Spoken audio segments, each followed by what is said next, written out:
Usa ra ka butang ang gikinahanglan aron ta makabaton og kalinaw, kalipay o katagbawan.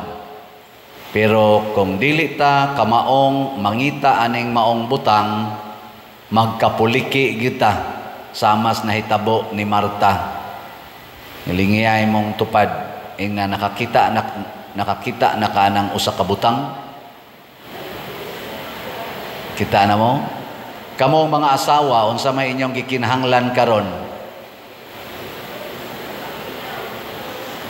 Kinahanglan mo bana, kinahanglan mo anak, kinahanglan mo kwarta, kinahanglan mo limpyo ang balay, kinahanglan mo nga good health, kinahanglan mo nga gwapa kuno, magpa-colors buhok, kiskis kilay, pamintals naong, kinahanglan mo bagong sandal, kinahanglan mo og yuta, kinahanglan mo og sakyanan, daghan kay kinahanglan. Kinahanglan na sad mo ang inyong anak maka-eskwela, mo graduate, makatrabaho, anak, daghan kay tag kinahanglan kuno. Magkapuliki ta hangtod mas stress na lang ta. Mas stress. Mao na si Marta ningon, Lord, wa ka magtan-aw na kung igsuon dihang gamika ra man diha sa imong atubangan, oy, ako diri nagkapuliki. Siya galingkod-lingkod raman na diha. Giingnan dayong Kristo. Usa ra ka butang, Marta ang gikinahanglan, si Maria imong igsuon nakapili niini og dili na ni makuha gikan kaniya. Og unsa man na? Usa ka butang nga gikinahanglan nga maminaw tas Ginoo. Kana ra gyud. Ayaw nagpaminaw ana mga balita. Ayaw na paminaw ana mga maritis. Paminaw sa Ginoo. Ngilingya imong tupad. Nginakinsa imong gipaminaw sukad gahapon hangtod karon. Ingna kono imong tupad. Kasi imong kasagarang gipaminaw. Ay, why naminaw sa Ginoo.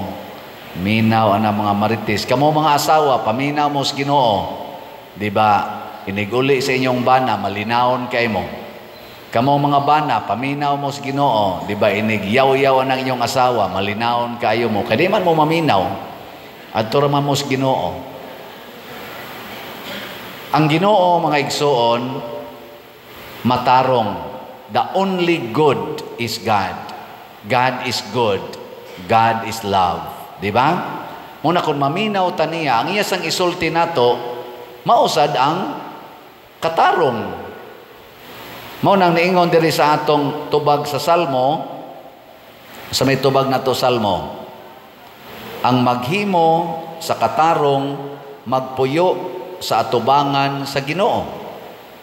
Og kunaan na nato ang Ginoo sa atong atubangan, nothing is impossible with Him or with us through God. Wa nagi imposible. Mao bitaw si Abraham nga naminaw sa Ginoo nga nag-ingon, dawata sa inyong balay ang mga way balay kana mga estranyo, di ba? Gisulti naman na sa Ginoo ngadto ni pagtulun-an ni Moises. Welcome the homeless. Welcome strangers, di ba? Naminaw ana si Abraham og iyan ang gi-practice. Motong naay niabot sa ilang balay tulo ka tawo, iyag yung giingnan, yanhima mo sa kong balay, pabilin mong kadiyot kay ako mong alagaran. Gipahugasan niya ilang tiil, kay abog kayo, gipapahuway, giihawan og pinatambok nga nating baka, gilutuan og nindot kaing pan, pakaon. Og unsa may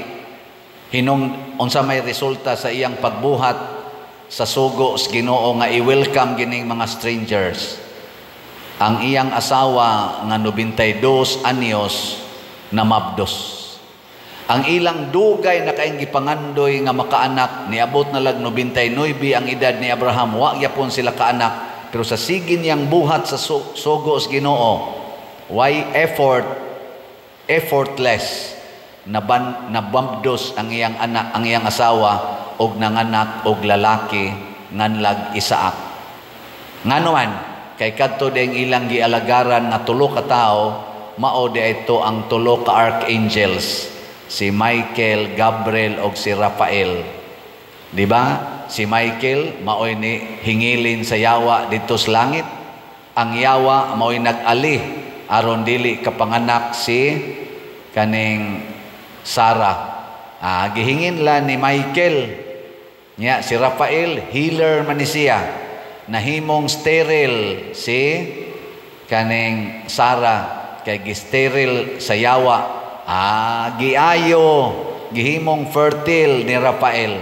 Nya si Gabriel mao man toy tig-announce aron mamabdos, di ba? Si Maria ang nag-announce, si Angel Gabriel man. O mo to si Gabriel niingon, ang imong asawa siyam kabuan gikan karon manganak naglalaki. Ana. Kinsa ninyo dinhi ang welcome gyud og strangers? Taas ang kamot. Kana bang welcome og mga tao sa inyong balay nga wa ninyo mailhi? Labi na mga daghang kaig patik, siga kaig mata. Welcome mo ana, dili. Nya puwa-puwa ang mata ba, kuwang stove. Nya piyaho kaig dinhi ane, nya hugot kaig ngipon. Kagot ang ngipon. Unsa man, welcome mo dili. Mao na ma-stress mo ana. Welcome gyud. Kung di ta maminaw sa Ginoo mga igsoon, ang ato mga decisions kinabuhi makahatag og kahasol sa atong kinabuhi og sa kinabuhi sa katilingban. Gani mo resulta paganis kagubot og pagpinatyanay. At tanawar ko na mga desisyon karos mga leaders kalibutan. Ang ilang pagpatuman sa kalinaw, bumbahan ang mga nasod, pamatyon ang mga tao. Adi nila sa atong Pilipinas, unsa may nahitabo karon sa atong former President Rodrigo Duterte. Why kaso din his Pilipinas? Wa gyud siya kaso nga naaros korte, pero gipriso didto sa The Hague. Pila na kabuan sugod atong Marso hangtod karon. Unya 80 anyos masakiton pa, lisod na gani og tikang. Wa gyud i-release bisan na lang interim release. Unsa man gyud rason sa ICC nga ila nang kuptan nga wa man ay kaso?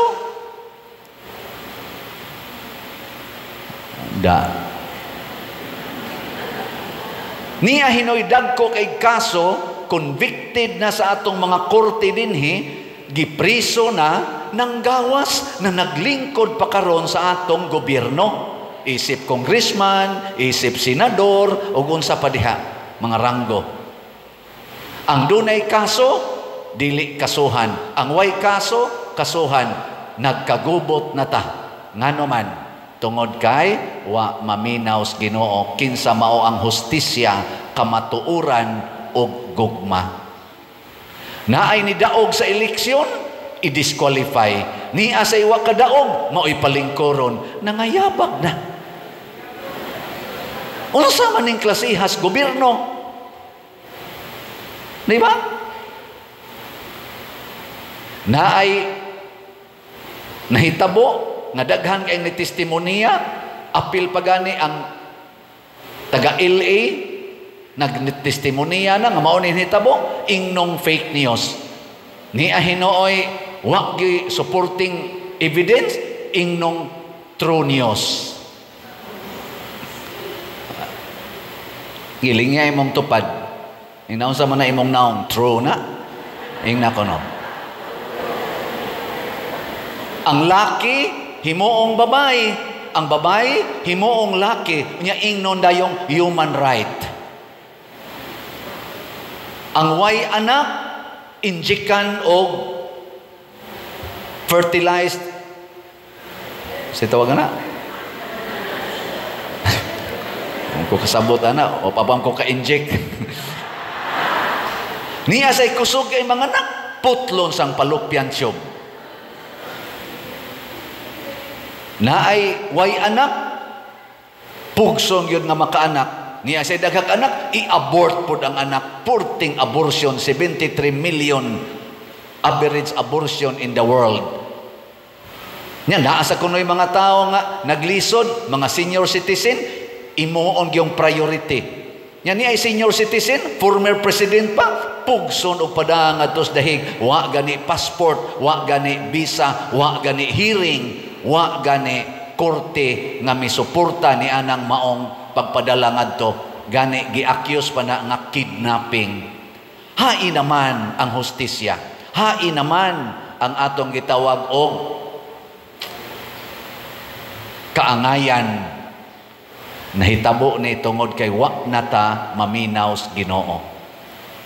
Bisag kamo mga asawa, purti ninyong pakasal, unya managbuwag. Nganong gabuwag man mo nga nagpakasal man unta mo? Sige, tubang. Nya i-approve dayon ang divorce. Ay na lang mo pakasal. Now, di mo sa maayo pa doon, pakasal man sa tao. Di man maminaw sa Ginoo. Nagpari, unya, daghan ang gipaanakan. Nganong nagpari pamangka? Ay na lang pagpari, paanak diha, pagminyo. Nilami kay na. Tagaan sa kong higayon. Kuan sa tingali ko. Unya, niya say nagminyo, mura sag pari, ari ra gid sa simbahan, maglay minister, ana hapit na lang wa na times balay. Naay mga asawa na minyo, mura sag madre. Niya say mga madre. Ambot lang sa nagibuhat sa madre, wa ko kibaw. Mao na ato ning paminawon. Og inigsultis Ginoo, malipay kita. Ako naminaw ko sa Ginoo. Nasakitan ko aning 70 million nga akong dadon ngadto sa Compostela karong August 5. Nya hinay kay halin sa slat. Pero pagpaminaw na ko sa Ginoo, ingong Ginoo, nganong mamugos man kagway mo palit sa slat? May na lang nga usa lang kabuk mo palit og slat. Pasalamat sa Ginoo. Naku Lord, daghan kay na, oy, 700,000 akong gibaligyang slot para mahurot ng 70 million. Isa, ay nga nung mag-uol man ka nga hangtod manas imong kamatayon. Naku, no saan man ko mamatay? Isa, just wait, maybe tomorrow, maybe today. Naku, sus, kanindot kagkaron. Isa, ayaw sa kayang 70 million. O diha ko nalipay, nga ang Ginoo di ay mauray mo tandog sa kasing-kasing sa mga tao aron mo palit og slot. Ang iya ra jong giingon, baligya lag slot. O di ba? Ang atong grace pila na atong halin? Pila na? Abot nag 8,986 ka slots. Naapay 691,014 slots nga available. 100 pesos per slot. Nya doon na ni 70 slot challenge nga tag 7,000, 38 na sad ka challenges ang atong nadawat para ni sa 70 million. Nya ang atong si Tio katong para itukod og balay, itiwas na tukod og balay, halina na tag 5,743 ka slots, naapay 1,257 na lang ka slots nga available tag 100 pesos per slot. Nya doon na ni 61 slot challenge nga tag 6,131 na sad ka slots atong nadawat. Atong pakpakan ang namalit na tog slots. Salamat kayo. Maglipay jud ko basta na mo palit og slot. Ngano man bulahan mong namalit og slots kay lipayon mo sa Ginoo sama siyang gibuhat ni Abraham. Natay nahuman nga balay, 12 naman lang to kabalay atong kuan, atong tan-aon. Mao ni ang ika-50 na. So before, mao na, and after. Oh, na sige lang kitag padayon ana. Anya ika-51 before, lisod in taon kayo, nya after. Oh, di ba? Ana, mapuna na sa nailang anak. Mao na siya. Duha na kabalay. So napo na lang. Napo na lang kabalay ang atong kuwang. Basig mahuman ni before August 5. before ko moadto kay kaning 61 equivalent man na sa akong edad karon 61 man ko. Karon sang November 24 ug buhi pa ko mo 62 na sad ko. Ana, maghimo na sa day kog 62 kabalay andam pa mo mutabang. Na ikaw lang di pa din. Bahala nga. Dito ra bas Compostela, dinis ato 5 ra ni ka barangay, dito 17 kuno ka barangay. Dinis ato 38 ra ka kapilya, dito 83 ba to? 86 ba to ka kapilya? Daghana pila ka kabukbalay ana nga gubaon. Pero nisaad na ko sa akong kaugalingon, din ako manghimog balay. Kapoy. Pero kung suguon ko sa Ginoo, maminaw ra gyapon ko niya. Di ba? Ana ra gyud na. Biling niya imong tupad. Ing na murag ang sugo sa Ginoo mo palit jud kag salat karong adlaw ing na kuno. Ana, palit mo. Oy, palingog-lingog lang. Mao na ang atong gobyerno, ang atong simbahan, mahimo ra gining malinawon ug mauswagon ug magkahiusa ta basta atong pilion ug atong suportahan ang mga leaders nga kamaong maminaw Ginoo.